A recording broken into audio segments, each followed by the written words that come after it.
Olá, boa noite, meus amados. Iniciamos agora o nosso culto de louvor e adoração ao nosso Deus, culto de celebração da Páscoa. Páscoa, que significa passagem da morte para a vida, onde Jesus Cristo morreu na cruz, se sacrificou por todos nós, mas ele ressuscitou dentre os mortos. E essa vitória de Cristo na cruz trouxe para nós essa oportunidade e o privilégio de termos acesso direto ao Pai. Passamos então para uma nova vida com Cristo. Vamos fazer a leitura do Salmo 96 para a nossa meditação nesse momento. Salmo 96, vamos ler todo esse salmo, assim diz a palavra do Senhor. Cantai ao Senhor um cântico novo. Cantai ao Senhor todas as terras. Cantai ao Senhor, bendizei o seu nome. Proclamai a sua salvação dia após dia. Anunciai entre as nações a sua glória, entre todos os povos as suas maravilhas. Porque grande é o Senhor e muito digno de ser louvado, temível mais que todos os deuses. Porque todos os deuses dos povos não passam de ídolos. O Senhor, porém, fez os céus. Glória e majestade estão diante dele, força e formosura no seu santuário. Tributai ao Senhor, ó família dos povos. Tributai ao Senhor glória e força. Tributai ao Senhor a glória devida ao seu nome. Trazei oferendas e entrai nos seus átrios. Adorai o Senhor na beleza da sua santidade. Tremei diante dele todas as terras. Dizei entre as nações, reina o Senhor. Ele firmou o mundo para que não se abale, e julga os povos com equidade. Alegrem-se os céus e a terra exulte. Ruja o mar e a sua plenitude. Folgue o campo e tudo o que nele há. Regozijem-se todas as árvores do bosque na presença do Senhor. Porque vem julgar a terra, julgará o mundo com justiça e os povos consoante a sua fidelidade. Versículo 1. Cantai ao Senhor um cântico novo. Cantai ao Senhor todas as terras. O sacrifício de Jesus ali na cruz, no Calvário, e a sua ressurreição são motivos de alegria, motivos para que o povo de Deus celebre esta oportunidade de sermos chamados então, a partir desse momento, como filhos de Deus. Vamos então celebrar o nosso Deus com uma oração neste momento? Pai amado, Deus excelso, Deus de bondade, Deus de misericórdia, nós colocamos diante do teu altar, Senhor, a nossa alegria por sermos chamados de teus filhos.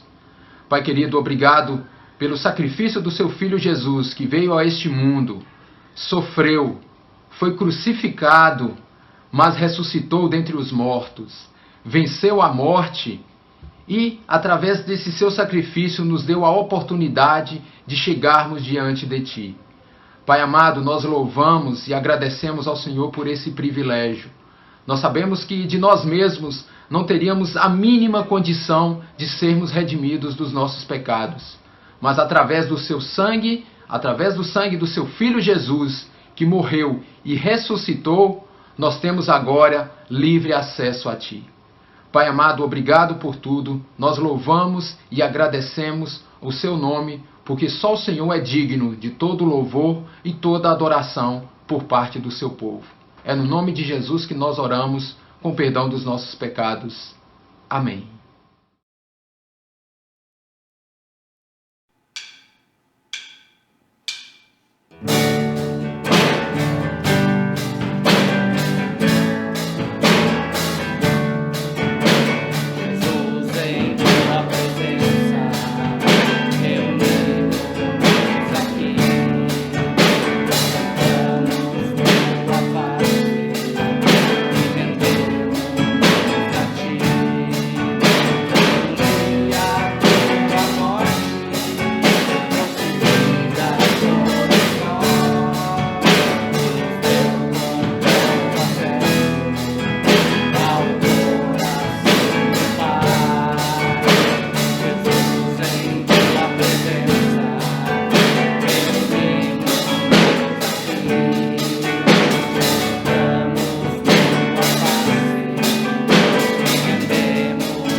O texto bíblico de hoje se encontra no livro de João, capítulo 20, dos versículos 1 ao 18.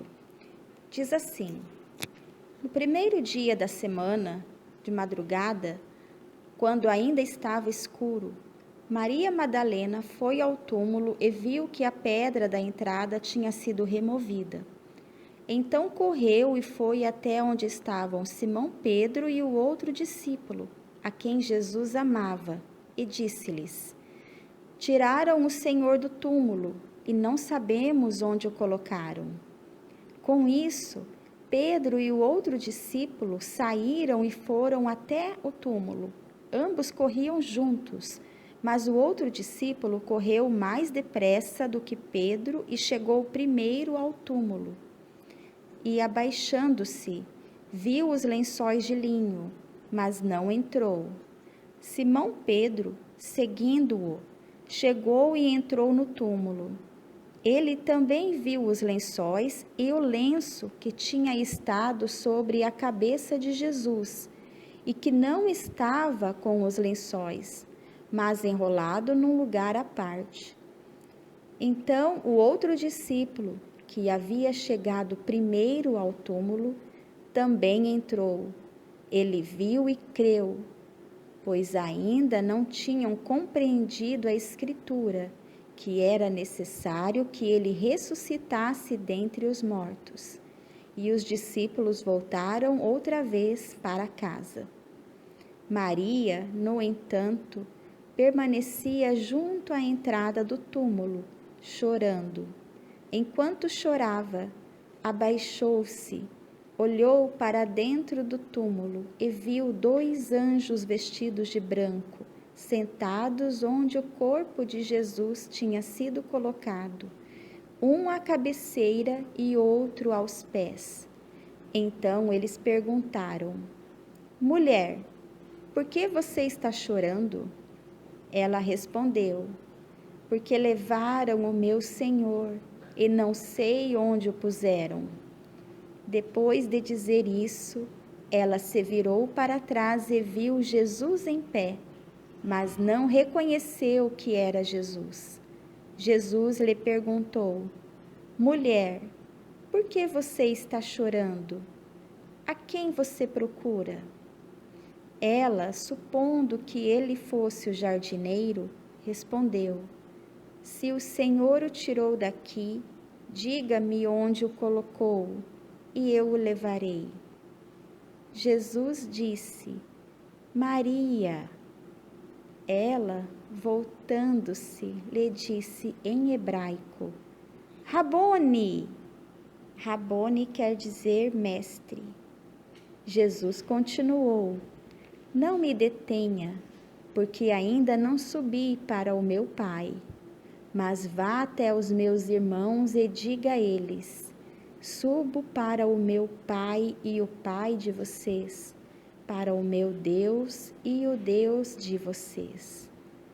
Então Maria Madalena foi e anunciou aos discípulos: Eu vi o Senhor! E contava que Jesus lhe tinha dito essas coisas. Esta é a palavra de Deus.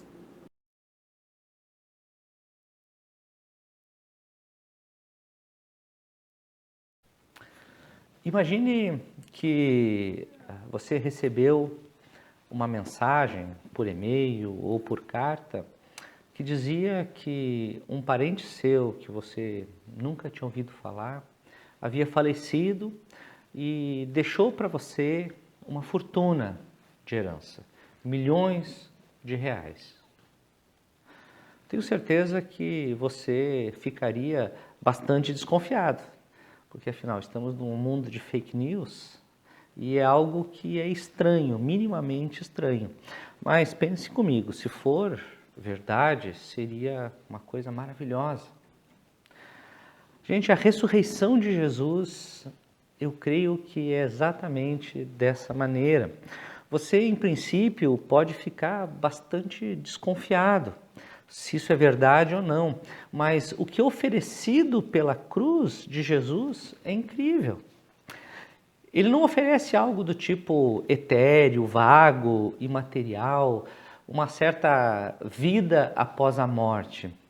É muito mais do que isso. O que ele oferece a você é um novo corpo e um mundo completamente transformado, onde as pessoas caminham com Deus. Hoje eu gostaria que você não pensasse, portanto, no coronavírus. Eu gostaria que você olhasse para esse novo mundo que se descortina com a ressurreição. Independente daquilo que está por vir, e nós sabemos que nem todas as perspectivas são boas, mas independente daquilo que você está passando ou que vai passar, eu te convido a olhar para a esperança da ressurreição. E se você acredita na ressurreição e vive a partir dela, eu tenho certeza que uma nova vida está diante de você. E é esse o caminho que nós pretendemos seguir. Então, para que nós possamos nos apropriar dessa realidade, eu gostaria de trabalhar com vocês, a partir da passagem de João 20, duas coisas. Que a ressurreição de Jesus Cristo é intensamente racional, ou seja, ela promove credibilidade e coerência, e ainda imensamente misericordiosa. Ok? Vamos caminhar por aí? Então, primeiramente, a ressurreição de Jesus é intensamente racional. Observe o texto. Maria Madalena encontra a tumba vazia. Ela sai correndo e vai contar para Pedro e João. Ali diz que é o outro discípulo, mas nós sabemos que é João. Eles começam a correr até a tumba e João chega lá primeiro. Ele vê os lençóis de linho, mas não entra. Pedro chega logo em seguida e entra direto na tumba. E o que acontece? Ele olha e vê direto o lenço que havia sido enrolado na cabeça de Jesus e os lençóis de linho. E eles estavam separados. Mas agora o que está acontecendo aqui? Quando é dito que Pedro vai à tumba e vê o que está acontecendo, vê os panos e vê o linho, aqui é usada uma palavra que não é muito simples na língua grega. Ele tem realmente um sentido específico de teorizar. A palavra quer dizer observar alguma coisa intensamente, olhar para algo buscando uma explicação. O modo escrito aqui mostra que Pedro estava pensando. Provavelmente pensando em algo como: será que é normal essa tumba estar vazia? Será que os ladrões vieram e tomaram o corpo? Porque afinal de contas eles teriam deixado para trás tecido de linho, que é valiosíssimo. Que tipo de ladrões de túmulo seriam capazes de fazer uma coisa assim? Vejam, gente, Pedro está pensando, ele está raciocinando. Logo em seguida, João entrou, ele viu a cena e acreditou. Qual a implicação disso? Acontece que muitas pessoas pensam hoje que se você é um cristão, você não pensa. Você apenas decide acreditar. Percebam, gente, não é assim que funciona a fé cristã. Se a sua fé não pensa, ela nunca vai resistir a essas inconstâncias da vida. Ela nunca vai resistir às universidades, às grandes fake news que estão a todo momento diante de nós. Eu quero dizer para você que esse é um momento importante para nós buscarmos a credibilidade da fé cristã. Por muito tempo, ela foi ligada a benefícios pessoais, à prosperidade, à satisfação do ego. Gente, agora muito dessas situações não vão ser mais possível, mas nós podemos e devemos seguir em frente. Nós temos então que observar a fé como algo coerente. Nós temos que ir para a raiz dela, nós temos que nos apropriar daquilo que está diante de nós. E enfim, nos tornar discípulos verdadeiros, com uma base real e que vive a partir disso. Com isso, gente, eu quero dizer o seguinte, que embora a fé cristã seja, obviamente, mais do que razão e pensamento, ela não é menos do que isso. Para fechar esse ponto, você pode perguntar, mas Pedro tinha evidências na frente dele. E nós? Existem, gente, muitas evidências da ressurreição de Cristo que pode nos deixar bastante tranquilos em relação à veracidade dela. Com isso, nós podemos confiar em tudo aquilo que foi prometido, em tudo aquilo que vai acontecer, que Deus tem mostrado para nós nas Escrituras, e podemos com certeza seguir em frente. Mas eu vou te mostrar apenas uma evidência que está muito claro aí nesse texto. É o testemunho da Maria Madalena. Me acompanha nessa história que eu vou contar para você. No segundo século, havia um filósofo grego chamado Celso. Ele odiava os cristãos. Ele escreveu um dos primeiros ataques intelectuais à fé cristã. Ele conhecia as Escrituras e debatia acerca da veracidade deles. E ele mostrava que a fé cristã não funcionava filosoficamente. E uma das primeiras coisas que Celso atacou, sabe o que foi? Maria Madalena. Ele escreveu o seguinte, preste atenção: como pode alguém esperar que homens racionais ouçam o testemunho de uma mulher histérica? Gente, Celso foi alguém que viveu no tempo onde o status da mulher era muito, muito baixo. Só que todos os evangelistas destacaram que a primeira pessoa que testemunhou o Jesus ressurreto foi uma mulher. Então, o que Celso está dizendo está muito certo. Era o calcanhar de Aquiles da época. Ninguém esperaria que uma mulher fosse testemunha e que isso gerasse credibilidade. Pode-se dizer, inclusive, que esse era um problema real para os cristãos da época. Todos iam dizer, mas como a gente vai esperar que uma narrativa dessa seja verdadeira se uma mulher é testemunha? Mas, gente, hoje faz todo sentido.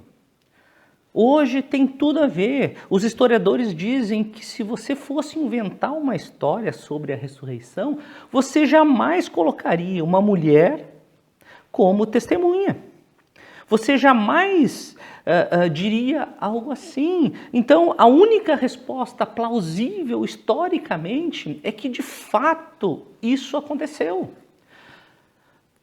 Os cristãos não iam colocar algo que ia ser contra o projeto, contra o movimento. Isso seria uma antipropaganda, mas eles foram verdadeiros. Isso quer dizer, gente, que é uma grande evidência de que a ressurreição, Jesus morreu e ressuscitou, que isso é verdadeiro. Você pode se apegar a isso. Isso é apenas um dos exemplos que eu estou dizendo para você.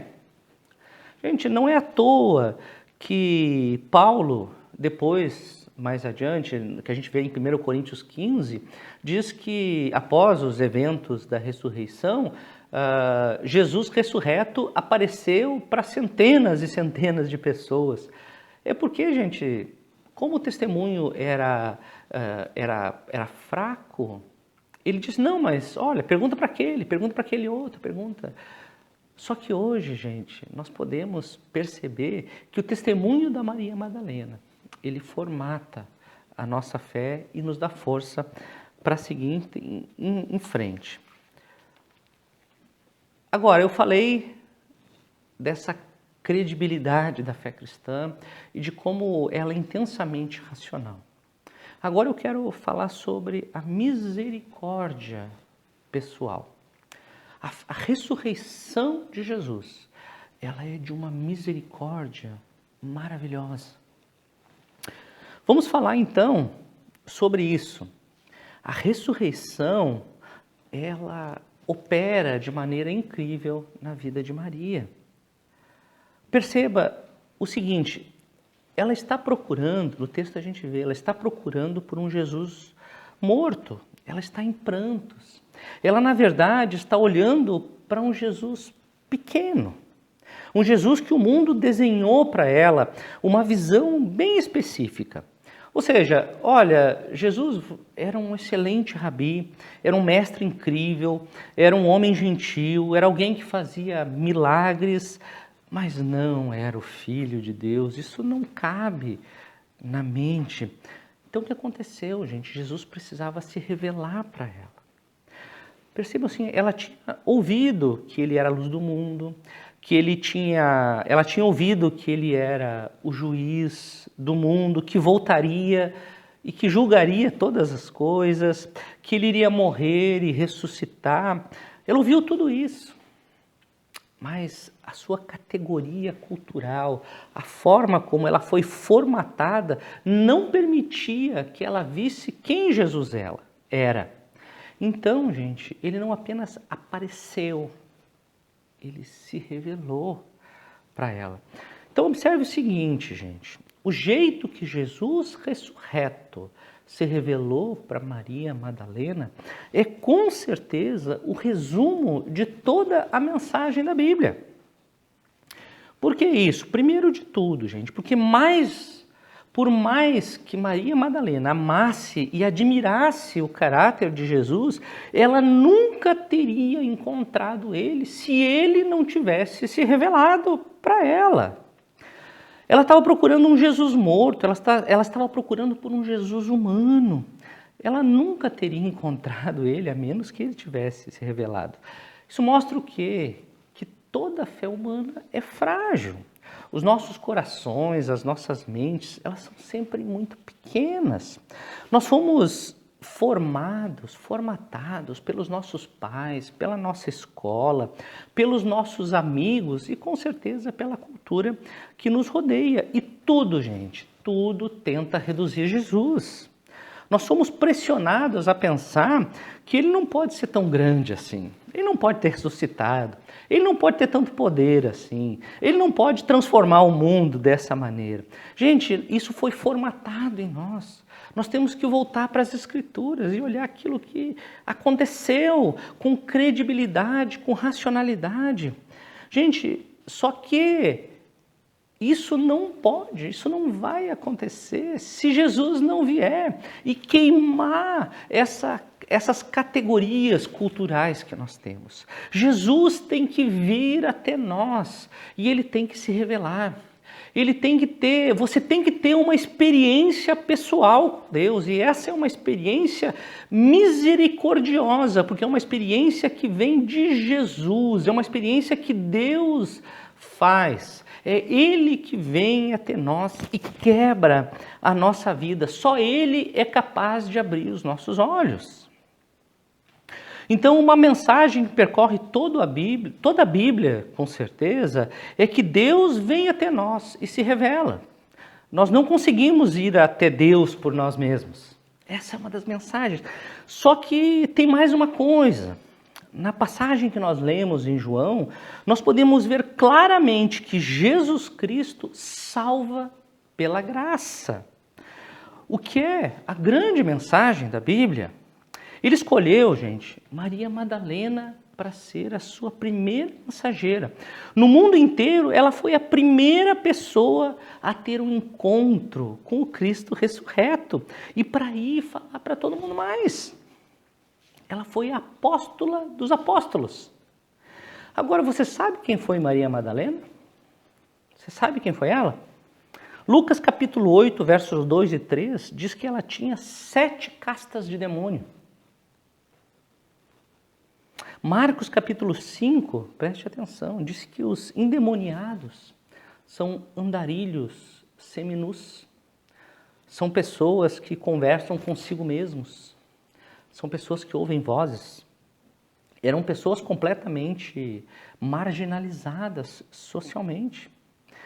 Mas Jesus escolheu uma mulher desse tipo. Uma mulher com prováveis problemas psiquiátricos. Ele não escolheu um homem pilar da comunidade. Ele escolheu essa mulher e disse: você é minha mensageira. Percebam que mensagem poderosa. Percebam como Jesus é claro nesse sentido. Jesus diz aqui, ó, eu não salvo você por causa do seu pedigree, eu não salvo você por causa da performance moral ou por causa da tua história de sucesso. Eu salvo você não por causa das tuas obras, mas por causa das minhas obras. É isso que Jesus está dizendo. Ele diz assim, ó, eu não me revelo às pessoas que se acham que são fortes. Ao contrário, eu me revelo às pessoas que sabem que são fracas e que dependem da minha graça. Portanto, a ressurreição de Jesus, ela mostra isso, que existe pura graça no ato de Jesus. Quando ele ressuscita e escolhe Maria Madalena para ser o seu principal arauto, a sua principal propaganda. Ele diz assim, sou eu que faço a obra. Você tem que ser humilde, você tem que quebrar o seu coração e deixar que a minha vida se aproprie da tua vida e você se torne uma nova pessoa. Quero concluir, portanto, dizendo uma última coisa. Nós poderíamos dizer muitas coisas aqui, mas eu quero apenas que você observe o seguinte no versículo 16, quando Jesus encontra Maria. Ele não chega para ela e diz, sou eu. Perceba, por que ele não disse isso? Ela pensava que ele fosse um jardineiro. E ela conversa com ele e diz, olha, se você sabe onde está o corpo de Jesus, por favor, me fala que eu quero lá encontrar ele, eu quero pegar ele. Gente, por que Jesus não disse, sou eu? Ele podia ter dito isso. De fato, o que Jesus disse é você. Em outras palavras, Jesus disse, Maria. Usou uma palavra gentil, uma palavra terna. Ele apontou para ela. O que Jesus está dizendo aqui, gente? Ele está dizendo o seguinte, olha, eu sou o maior ser do universo e eu amo você pessoalmente, intensamente e eternamente. Perceba, Jesus aqui, ele revela a si mesmo, mas também revela ela para si mesma. Jesus se revela para Maria, mas também revela Maria para ela mesma. Jesus se revela para mim e para você, mas também revela quem nós somos e quem nós podemos ser. Ele revela quem nós fomos criados para ser. Maria aqui então se ressignifica. Ela se transforma de uma excluída em uma mensageira. Ela é agora uma discípula em missão. Como diz o pastor Timóteo Kerriker, a ressurreição nos confere uma missão de vida em meio à morte. É tempo então de promover a fé, a esperança e o amor. É tempo de nos apropriar dessa nova realidade que veio com a ressurreição de Jesus e seguir em frente. E descobrir realmente quem nós somos em Cristo. Ou seja, quem nós somos de maneira completa. Nós fomos criados para ser imagem e semelhança de Deus. Nós somos criados para ser semelhantes a Cristo. Esse é o projeto dos cristãos. Esse é o projeto do reino de Deus.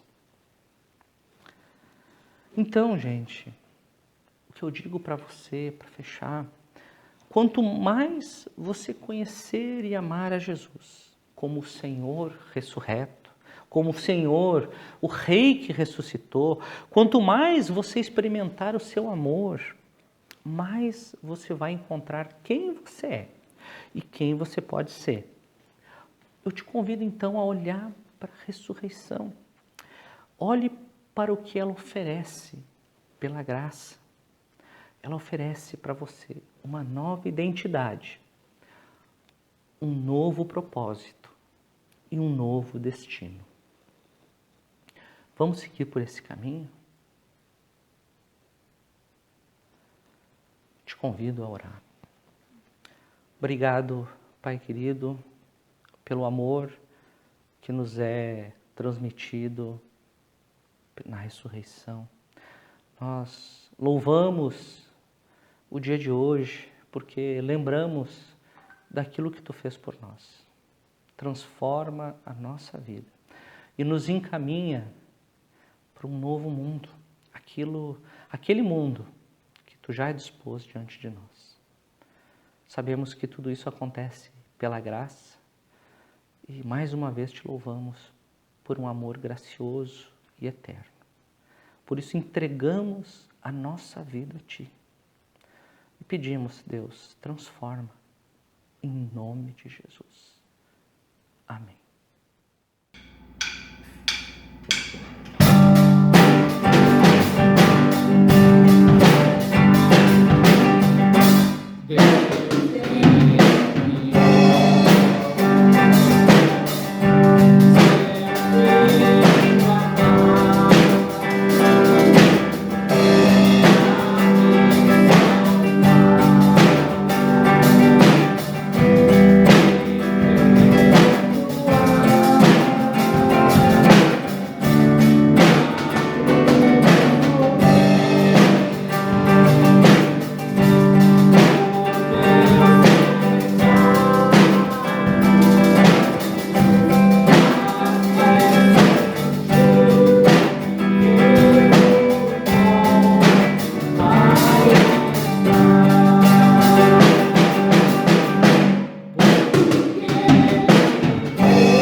Feliz Páscoa, que onde você estiver, você saiba que a alegria pode tomar conta da tua vida, porque Jesus ressuscitou.